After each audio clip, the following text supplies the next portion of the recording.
Ukrainians have twice led revolutions this century, defending freedom.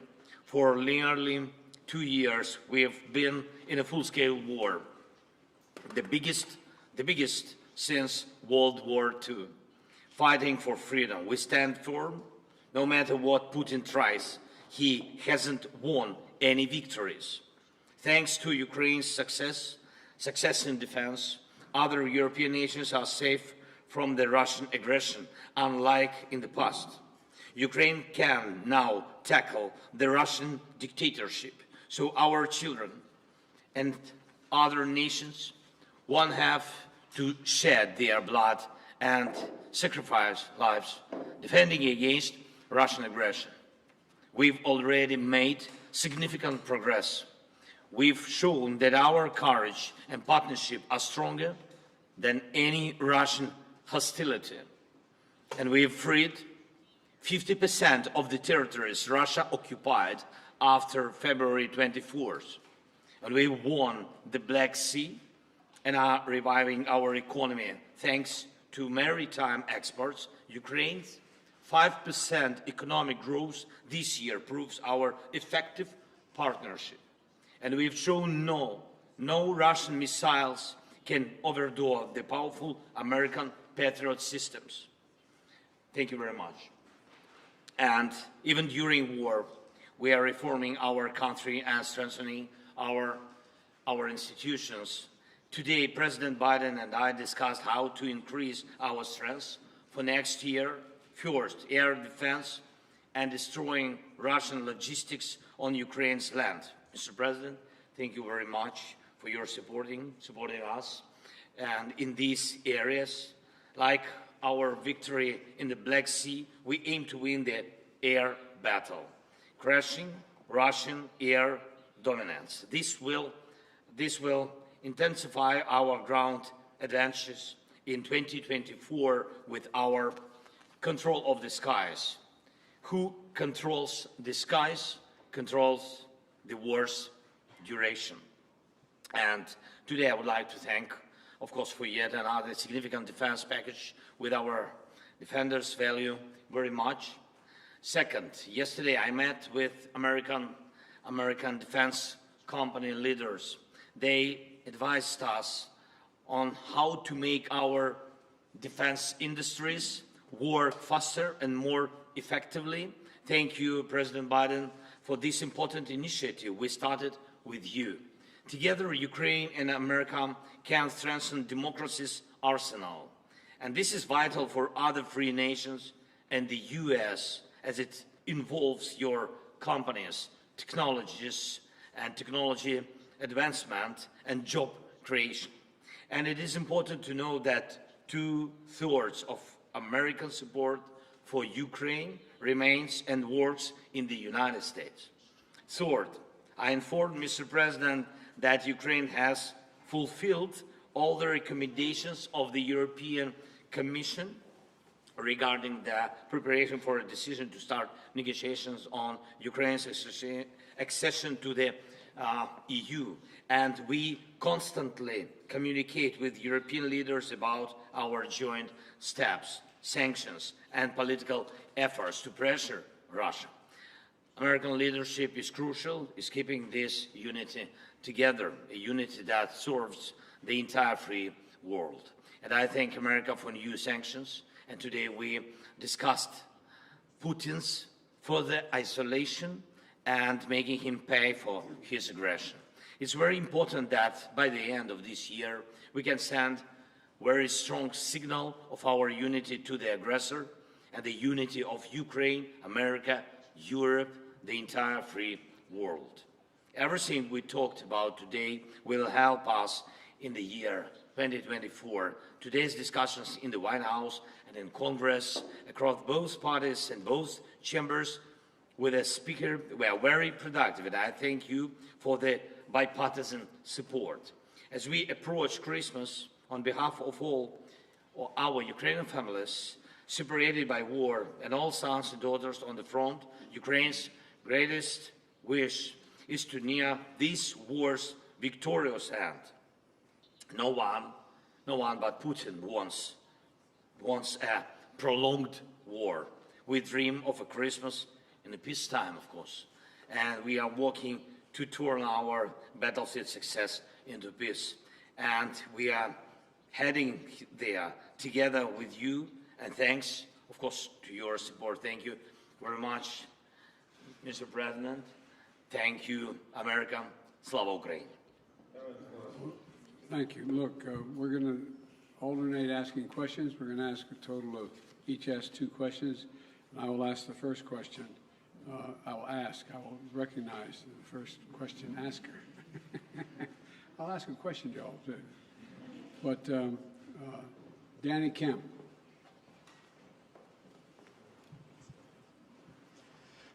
Thank you, Mr. President. For President Biden, Ukraine's counter-offensive has stalled in recent months. Congress is blocking aid, and Vladimir Putin appears ready to just wait things out. So what is the strategy for the US and Ukraine next year to try and turn this around? And if that fails, at what point do you say to Ukraine, as a friend, that it is perhaps time to start looking at peace talks? And for President Zelenskyy, welcome back to Washington. Can I ask you, did you hear what you wanted to hear from Congress and from President Biden? Or are you indeed more worried than when you got here? Thank you very much.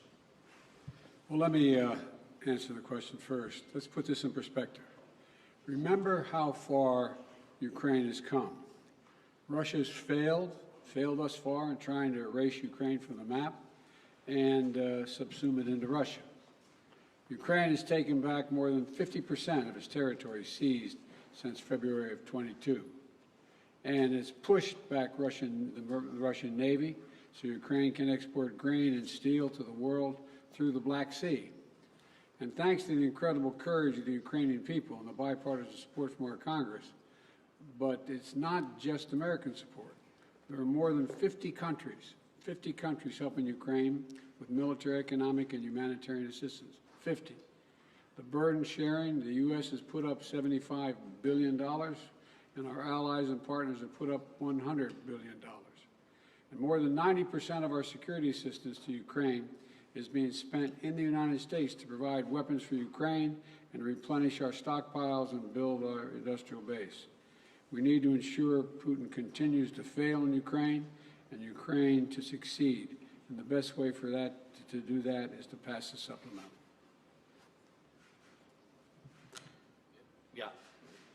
Yeah, can I answer in Ukrainian, please?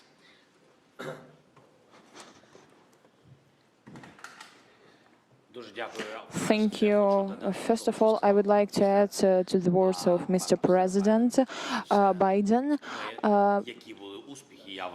about successes. I think that these were not easy successes. Nonetheless, they were quite serious. They were serious steps forward. Indeed, we gained victory on the sea. We destroyed ships of the Russian Federation. We threw the remnants of their fleet to Russian territorial waters. Yeah, they have something in the Black Sea, in the vicinity of our temporarily occupied Crimea, but we are going to proceed this activity.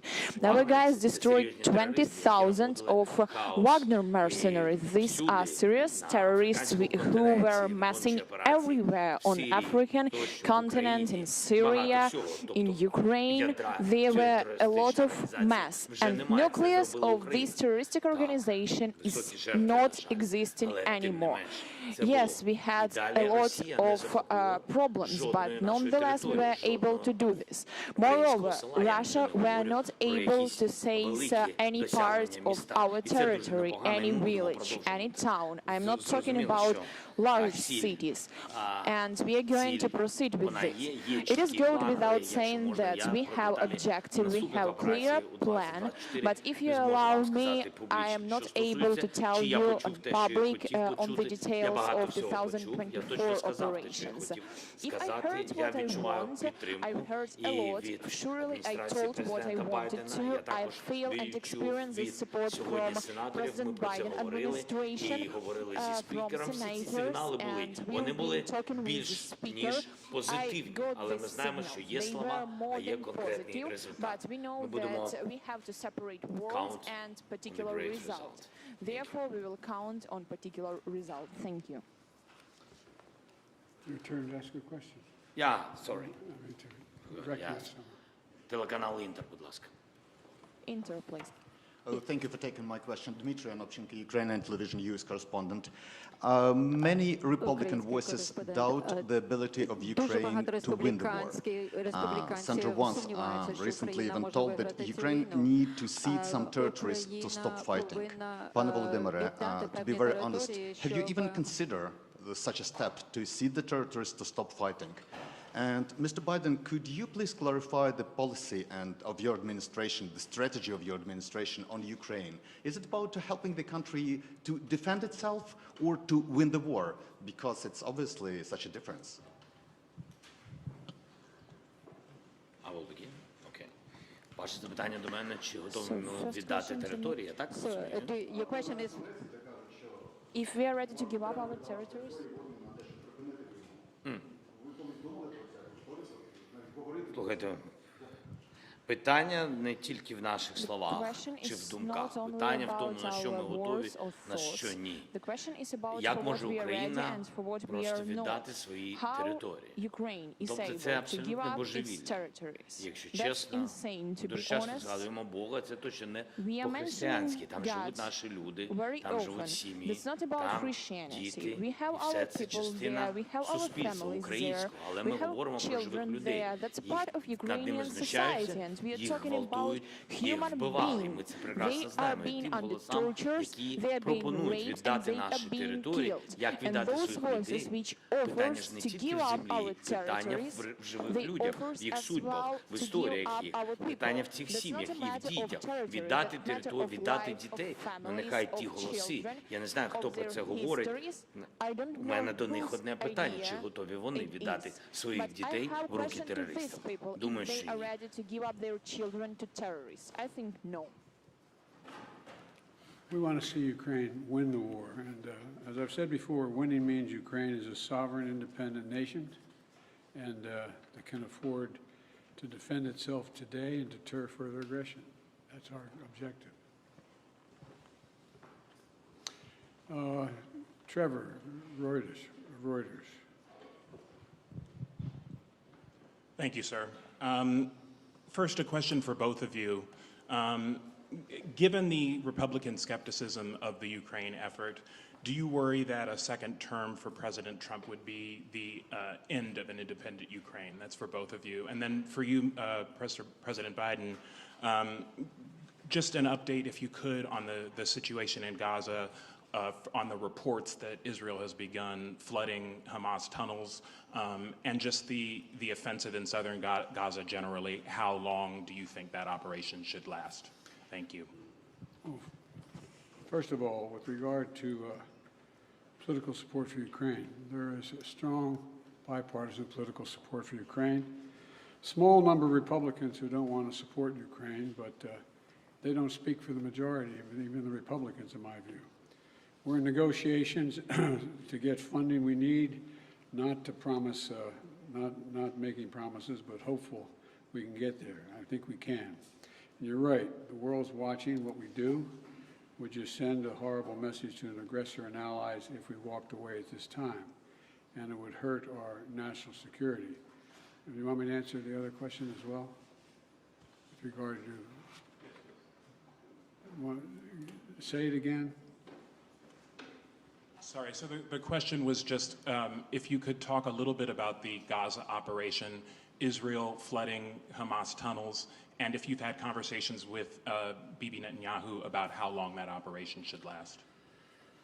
Well, I have had conversations with Bibi Netanyahu, and I want to make sure that we don't forget what we're doing here. We have to support Israel because they're an independent nation that's being, the brutality, the inhumanity, the way in which Hamas treated the Israelis, and I mean, raping and burning and beheading. I mean, it's just beyond comparison, beyond comparison. And to anything else that I've seen since I've been here, and I've been around for a long time. But I think that we have made it clear to the Israelis, and they're aware, that the safety of innocent Palestinians is still of great concern. And so the actions they're taking must be consistent with attempting to do everything possible to prevent innocent Palestinian civilians from being hurt, murdered, killed, lost, etc. And look, it doesn't lessen their responsibility going after Hamas to innocent Palestinians and Hamas. Look, we have a responsibility to protect citizens and ensure they have access to humanitarian assistance. That's why I've worked so hard with our Arab friends as well as the Israelis to get humanitarian assistance into Israel, literally getting up to 140 trucks loaded with gear, loaded with food, loaded with everything that is needed by the Palestinians, including fuel. So, you know, Israel has stated its intent to fulfill these responsibilities. It's very difficult. With regard to the flooding of the tunnels, there is assertions being made that there's quite sure there are no hostages in any of these tunnels, but I don't know that for a fact. I do know that, though, every civilian death is an absolute tragedy, and Israel stated its intent, as I said, to match its words with its intent with actions. That's why I was talking about today.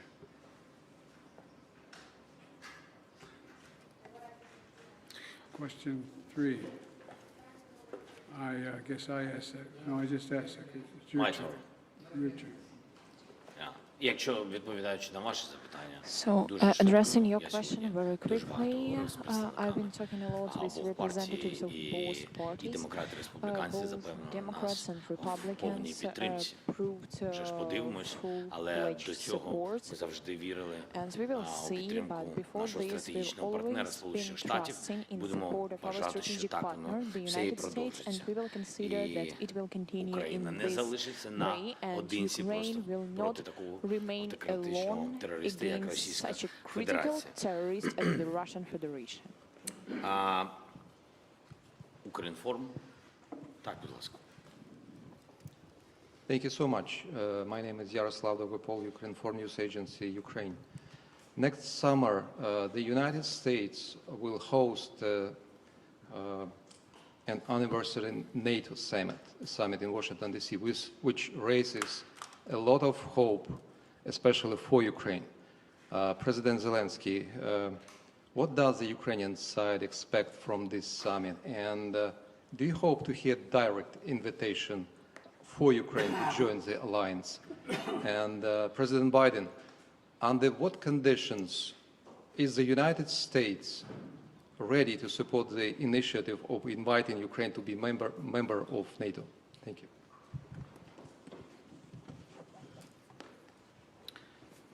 Thank you for your question.